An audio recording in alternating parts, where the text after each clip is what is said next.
Sera, 912 Saracen.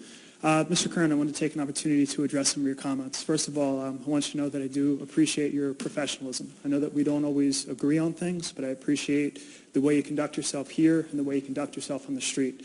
There are times when I see you out in public, you still come up, you still shake my hand, you still give me a smile. There's not a lot of members on this council who still do this. One of the things I want you to understand, too, is you talk about this idea of a partnership. We continuously try to work in a partnership. It's not being returned. What I've seen from this administration, it appears to be very intentional. It appears that you are purposely, not you purposely, but the administration is purposely trying to create conflict and trying to hurt us. We do everything in our power to try to meet the city halfway, but then it's not returned to us. You talk about the idea that there's no leadership within the Beach Patrol. I can't speak for the other departments. I know them, but I don't know them like I know my own.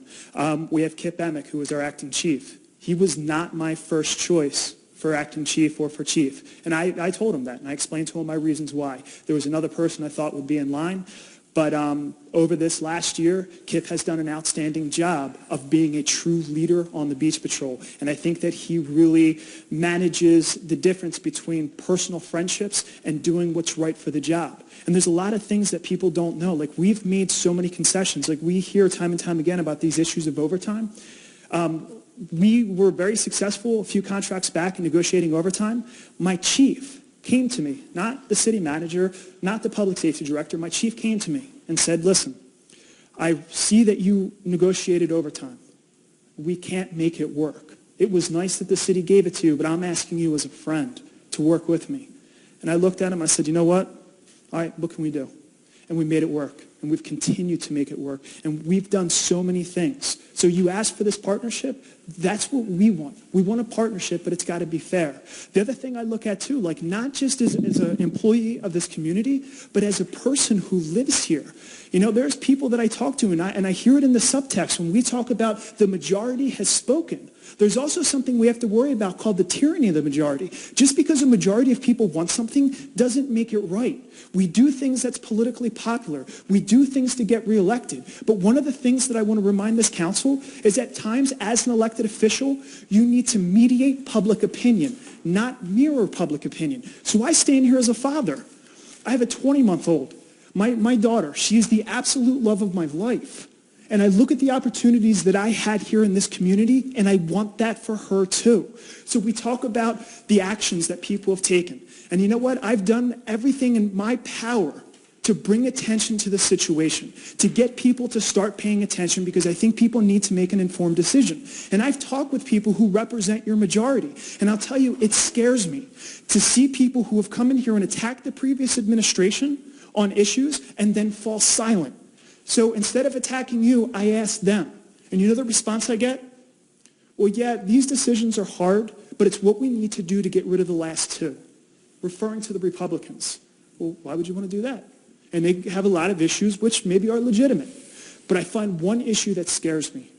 Although the mayor does not hold any more power than any other member of this council, the mayor is able to appoint the school board.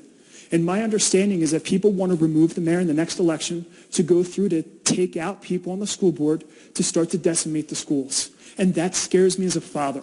So if I don't make my stand now, and I don't make the stand for public safety, who's going to have the courage to stand up for the people in the community? So I'm telling you, you may say that there's no point. You may say that they're hurtful. My intention isn't to hurt people, but it's about bringing balance. And I remember when senior citizens were the minority in this community, when they came up here and they asked for understanding and they asked for help. And you know what? Now situations have changed. They're becoming the majority, and that has been made clear. But that still does not take away my right as a citizen of this community. My daughter's right, my daughter's future, and everyone like me. So the thing that I'm asking is find balance. Don't do what's politically popular. Do what's right. Make the hard decisions for the right decision, because they'll make this community better. It's not about re-election. It's about doing what's right. Thank you. May I respond to Mr. Sera?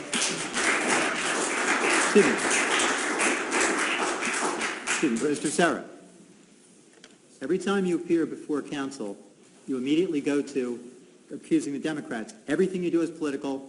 Everything you do is intended to undermine and decimate what's best for this town. It gets tiresome. Did you make the statement? Vince. I did Oh, no, not. Vince. As a matter of fact, that was Dr. Earlier Kern in who this said meeting, that. did you make the statement that the majority has spoken?